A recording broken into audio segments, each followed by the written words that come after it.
नमस्कार दोस्तों, मेरा नाम है सत्येंद्र मनम और आप देख रहे हैं सिनेमा आजकल। आज हम ऐसे महान फनकार के बारे में बात करेंगे जिन्हें गीतों का जादूगर भी कहा जाता है। जावेद अख्तर साहब ने कहीं पर कहा था कि भारत गीतों का देश है। यहाँ पर हर किस्म के गीत पाए जाते हैं, शादी के, दुख के, सुख के, यानी कि यहाँ तक कि मरने तक के गीत भी पाए जाते हैं।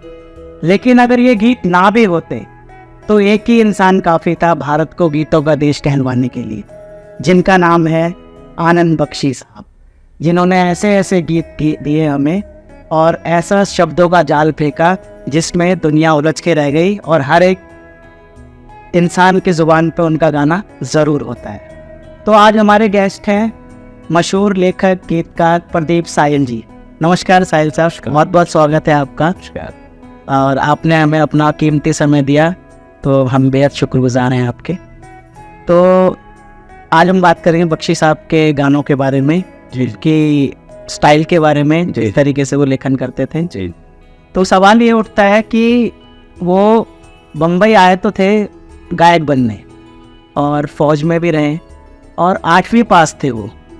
तो 8वीं पास होने के बावजूद उन्होंने ऐसे ऐसे मतलब गाने लिखे और ये शब्दों का शब्दजाल कहाँ से आया जिसमें दुनिया अब तक उलझी हुई है और निकल नहीं पा रही उससे। मतलब हर शख्स की ज़बान पे कोई ना कोई आनंद बख्शी का गाना ज़रूर होता है। जी जी, ऐसा है कि वो जब 1947 में देश के बंटवारे के बाद भारत में आए थे जी, तो उस समय देश का वातावरण बड़ा अजीबोगरीब था और चूँकि वो वहाँ पे बिल्कुल कहते हैं ना लुट पिट के आना जी, सब कुछ वहाँ छोड़ के आए थे और सिर्फ 14 साल की उम्र में ही उन्होंने नेवी ज्वाइन कर ली जी। और 3 साल के बाद वो फिर बॉम्बे आए। बॉम्बे के बाद फिर संघर्ष करने के बाद फिर वापस चले गए, फिर आर्मी में चले गए वो। तो वो बड़ा उथल पुथल का समय था, जैसे होता ना बिना साहिल की कश्ती की तरह हर इंसान भटक रहा था कि कहीं सेटल हो जाए। तो इस तरह का समय था। तो उन्हें बचपन से ही गाने का, बजाने का और लिखने का ये बहुत ही उनको चाव था, शौक था। और क्योंकि उस समय हमारे जो बुजुर्ग थे, हमारे क्या उस समाज के जो भी बुजुर्ग थे, वो अपने बच्चों को दीनी जो होता है ना धार्मिक शिक्षा वो ज़रूर देते थे जी। चाहे वो मुसलमान हो, सिख हो, हिंदू हो, और यहाँ तक कि जो सिलेबस होता था, पाठ्यक्रम होता था, उसमें भी कविताएं लगी होती थी, सूरदास के पद होते थे, कबीर की साखियाँ होती थी, तुलसीदास जी की रामचरितमानस के अंश होते थे, दोहे होते थे। तो कहीं ना कहीं बचपन से ही हर इंसान के भीतर कहीं ना कहीं एक कवि मन मौजूद रहता था। तो उनके मन में भी था और कई बार हमें पता नहीं होता कि हमारे अंदर क्या खूबी है। तो वो गायक और संगीतकार बनने आए थे और हालात ने उन्हें गीतकार बना दिया और ऐसा गीतकार बनाया कि ना तो उनसे पहले कोई ऐसा गीतकार था और ना ही उनके बाद आज तक कोई वैसा गीतकार हो पाया है। तो आप ऐसा क्या खास देखते हैं उनके लेखनी में, क्योंकि आपने कहा कि आप उन्हें अपना आइडियल भी मानते हैं, जो हर कोई उस ज़माने का गीतकार या आज के ज़माने के भी गीतकार जो हैं वो उन्हें अपना आइडियल मानते हैं। तो ऐसा क्या खास था उनकी लेखनी में, तो आप अगर कुछ बताना चाहें उस पर। उनकी लेखनी में जैसे हवा है, पानी है, पर्वत है, सब कुछ नेचुरल है जी। तो उनकी जो लेखनी का सबसे जो कहते हैं ना प्लस पॉइंट है वो उसका नेचुरल होना है। और वो इतने जैसे सब कुछ, इन चीज़ों की कोई कीमत नहीं, अनमोल है। ऐसे उनकी कविता ऐसे इतनी सहज है, इतनी निर्मल है, इतनी आसान है, लेकिन फिर भी अनमोल है। हर इंसान को ऐसे लगता है कि ऐसा तो मैं भी लिख सकता हूँ। और ये जो सबसे बड़ा गुण है ना कि ऐसा तो मैं भी लिख सकता हूँ, यही उनकी जो कविता है, उनके गीत है, उनकी शायरी है, उसको और गीतकारों से और शायरों से अलग करता है। अच्छा, और वो कम पढ़े लिखे थे, आपने बताया कि 8वीं पास थे जी। और उन्हें ना तो संस्कृत का ज्ञान था, ना फारसी का ज्ञान था, ना अरबी का ज्ञान था, और उन्हें बिल्कुल अपने वातावरण की जो भाषाएं होती हैं उनका ज्ञान था, जो घर में बोली जाती है या जो फिल्मों में, गीतों में नहीं, बोलचाल में, डायलॉगों में इस्तेमाल होती थी भाषा, उस भाषा को उन्होंने गीतों का रूप दिया। जी, बिल्कुल आसान, सहज, सरल।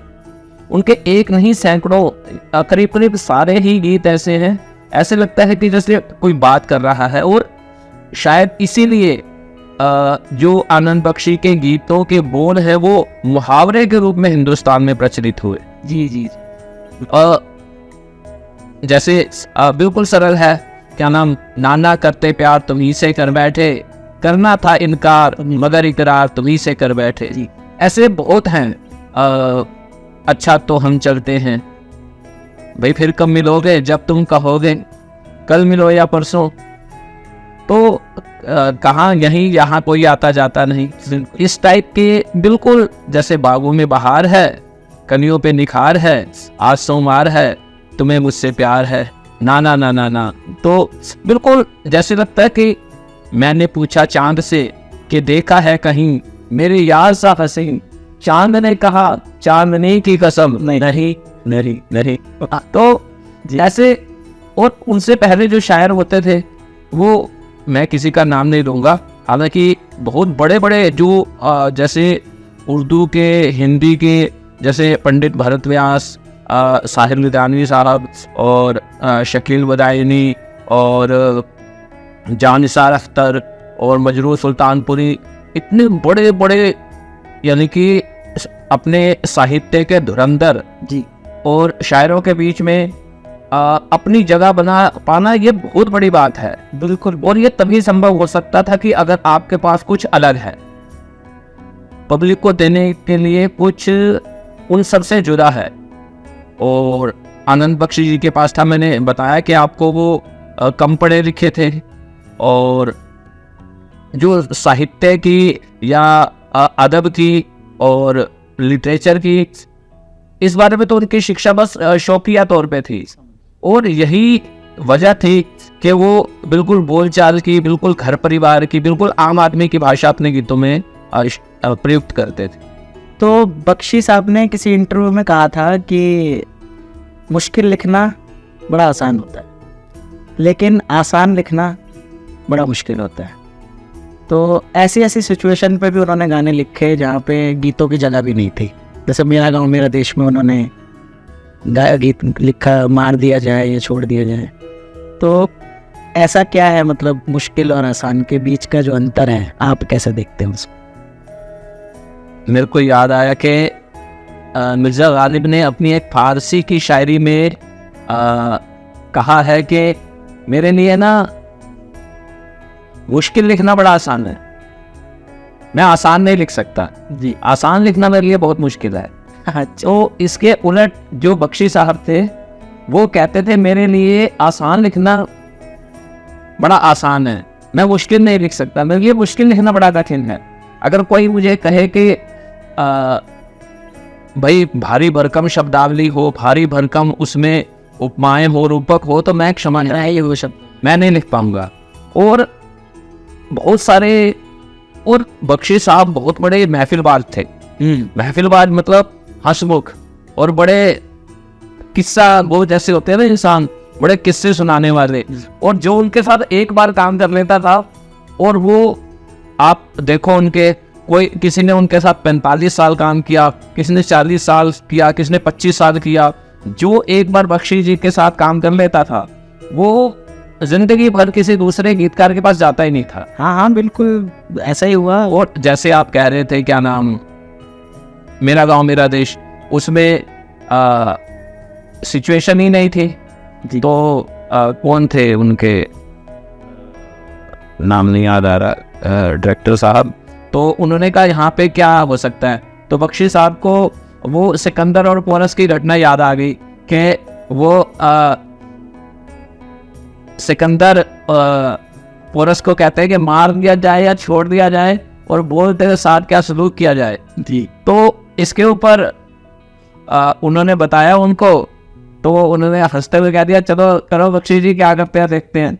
तो बख्शी साहब ने ऐसा गीत बनाया जो कि सुपर हिट हो गया। वाह, मार दिया जाए या छोड़ दिया जाए, बोल तेरे साथ क्या सलूक किया जाए। और इस फिल्म में ऐसे ऐसे गीत उन्होंने दिए कि कुछ कहता है ये सावन क्या कहता है, या वो हाय शर्माऊं किस किस को सुनाऊं, ऐसे कैसे मैं बताऊं सबको कि अपनी प्रेम कहानियां। तो बख्शी साहब ऐसे ही उत्तम सिंह जी एक हमारे बड़े नामवर संगीतकार हैं। दिल तो पागल है। हाँ, दिल तो पागल है। तो उसमें वो सब बैठे हुए थे, जैसे सिटिंग होती है, तो वो कुछ ट्यून थी, वो सब यशराज जी भी अपना वो लगा रहे हैं कि इस पे ऐसे ये बना दो, उस पे वो बना दो, और उत्तम सिंह जी भी कह रहे हैं, और शाहरुख खान भी बैठे हैं, वो भी कह दो, वो कह रहे हैं बख्शी आ रहे हैं उनको देखने और की करता है। तो बख्शी साहब आए, उन्होंने एक सेकंड में सुनते ही कहा अरे अरे ये क्या हुआ, कोई नहीं जाना, मैंने और ऐसे कर दिया। और वो सारे कह रहे हैं और हमारे दिमाग में क्यों नहीं है ये बात। तो ऐसे चुटकियों में गीत बना देते थे। जी जी, बड़े हरफन मोला कह लो, खुश मिजाज कह लो, और मिलनसार कह लो, और काम के प्रति ऐसे समर्पित। एक बार उनको मैंने टीवी में देखा था, उनको एक अवार्ड मिल रहा था, तो वो उन्हें अवार्ड दिया और बख्शी साहब चले गए। तो उन्होंने पीछे से आवाज मारी कि अरे 2 शब्द तो बोल दो जी, अरे कुछ तो बोल दो। तो बख्शी साहब ने नीचे से बोला कि मेरे गीत बोलते हैं, मुझे बोलना नहीं आता। हाँ, क्या तैयारी। तो वो बिल्कुल मस्त रहते थे, फक्कड़। उनसे पूछा था किसी ने कि बख्शी जी आप अपने आप को किस तरीके का, किस प्रकार का गीतकार कहलाना चाहते हो। तो बख्शी साहब ने कहा सूफी गीतकार कह लो। वो बोले सूफी मतलब, उन्हें कहा सूफी मतलब मस्त जी। तो भैया हम तो मस्त रहते हैं, और ऐसे थे हमारे बख्शी जी। तो बख्शी साहब का एक मशहूर गीत जो जिससे डेब्यू हुआ अपना ऋषि कपूर जी का, जी जी, बॉबी फिल्म, हाँ जी, उसमें उन्होंने एक बहुत ही मकबूल गीत लिखा, मैं शायर तो नहीं मगर ऐसी, जब से देखा तुझको मुझको शायरी आ गई।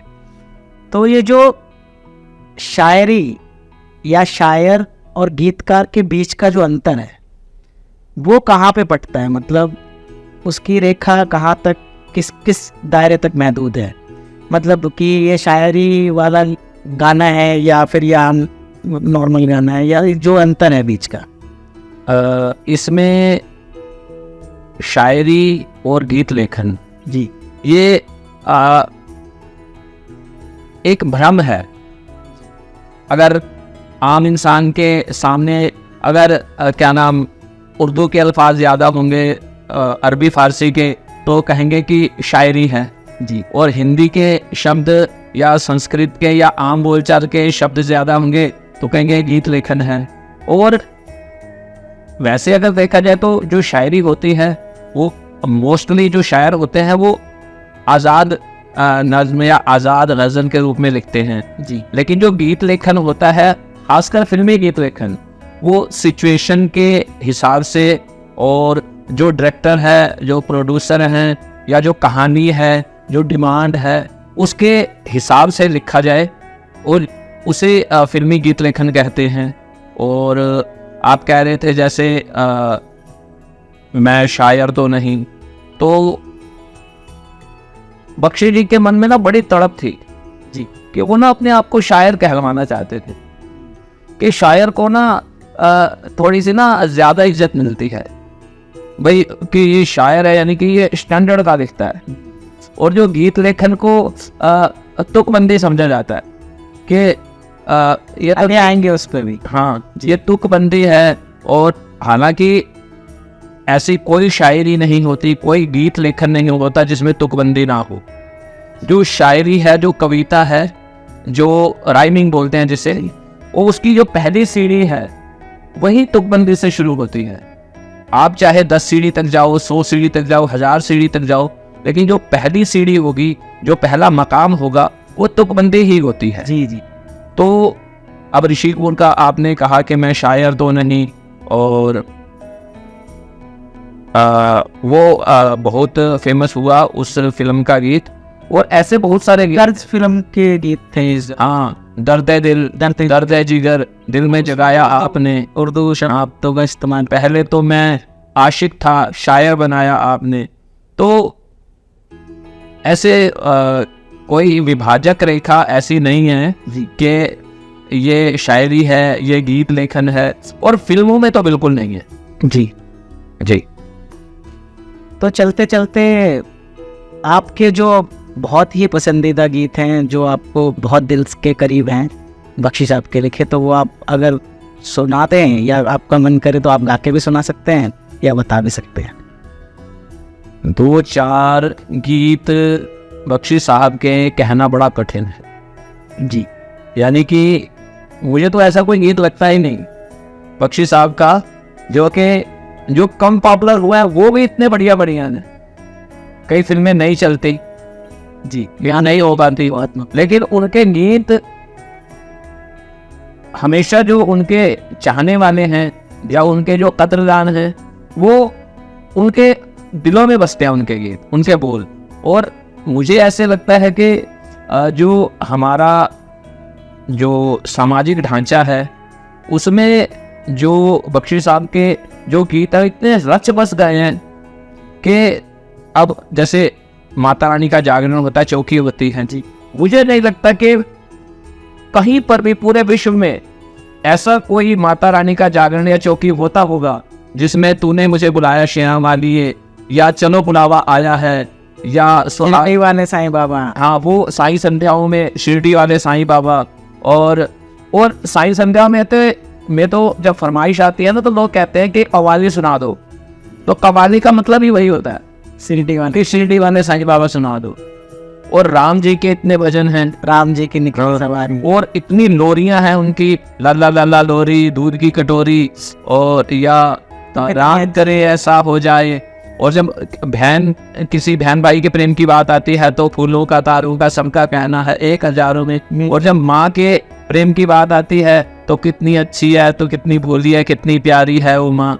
और जब विदेश में जो प्रवासी हो जाते हैं, वहाँ पे जाके बस जाते हैं, तो उनके दर्द को बयान करते हुए, यानी कि ऐसा गीत बख्शी साहब लिख गए जो कि बख्शी साहब के अलावा मुझे नहीं लगता ऊपर मेरा नाम लिखा है, अंदर ये पैगाम लिखा है, वो परदेश को जाने वाले, लौट के फिर ना आने वाले, 7 समंदर पार गया तू, हमको जिंदा मार गया तू, खून के रिश्ते तोड़ गया तू, आंख में आंसू छोड़ गया तू, कम खाते हैं कम सोते हैं, बहुत ज्यादा हम रोते हैं, चिट्ठी आई है। और जैसे सुनी हो गई शहर की गलियां, कांटे बन गए बाग की कलियां, कहते हैं सावन के झूले, भूल गया तू हम नहीं भूले, तेरे बिन जब आई दिवाली, दीप नहीं दिल जले हैं खाली, और तेरे बिन जब आई होली, पिचकारी से छूटी गोली, पीपल सोना पनघट सोना, घर शमशान का बना नमूना, और डोली में जब बैठी बहना, रास्ता देख रहे थे नैना, मैं तो बाप हूँ मेरा क्या है, तेरी माँ का हाल बुरा है। और यानी कि ऐसे कलेजा निकाल के रख दिया बख्शी साहब ने। तो आज दिल पे कोई जोर चलता नहीं, मुस्कुराने लगे थे मगर रो दिए। तो क्या गाना है ऐसे कहना कि 1 2 4 जिस गीत पे हाथ रखो वही अनमोल लगता है। वाह। तो बहुत बहुत शुक्रिया साहिल साहब, आपने इतना कीमती समय दिया आपका। अरे नहीं, तो सौभाग्य है मेरा परम सौभाग्य है कि आपने मुझे यहाँ इस योग्य समझा के आगे भी हम और गीतकारों को लाते रहेंगे जिन पे चर्चा हम करेंगे आपसे। जी। और ऐसे ही चलता रहेगा ये सफ़र। तो नमस्कार, बहुत बहुत शुक्रिया आपका देखने के लिए, और ऐसे ही हम आगे गीतकारों को या फनकारों को लाते रहेंगे जिन्होंने मिसालें कायम करी हैं फिल्म इंडस्ट्री के लिए।